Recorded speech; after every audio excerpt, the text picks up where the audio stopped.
Bonjour à toutes et à tous, voici l'analyse du SP500 et de l'euro-dollar pour le jeudi 12 mars. Le SP500 reste toujours sous pression baissière en dessous d'une zone de résistance qui sera relativement compliquée à refranchir à la hausse. Cette zone s'étend entre 2060 et 2100 points. On peut toujours assister à un effet de retour dans la zone des 2060 points avant peut-être de trouver un courant vendeur en direction des 2020, et si 2020 casse, on pourrait tout à fait revenir vers les 1965.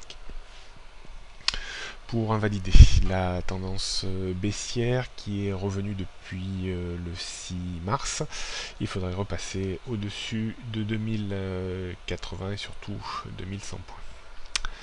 On note donc une résistance à 2060, 2080, 2100, 2120 et 2140, support 2020 et 1965 points. La tendance reste toujours très baissière, maintenant en dessous de 2080 et 2100 points.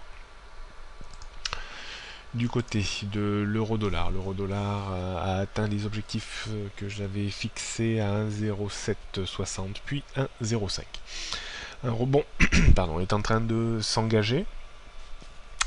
Pour le moment, ça ne reste qu'une correction technique. Pour qu'elle prenne un peu plus de champ, il faudrait avoir la capacité à déborder 1,0680.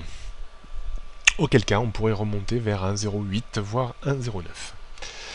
Attention par contre à une rupture de 1,05, on pourrait de nouveau avoir un sell-off en direction du support suivant qui est situé logiquement vers 1,0150 avec un petit stop intermédiaire vers 1,0350.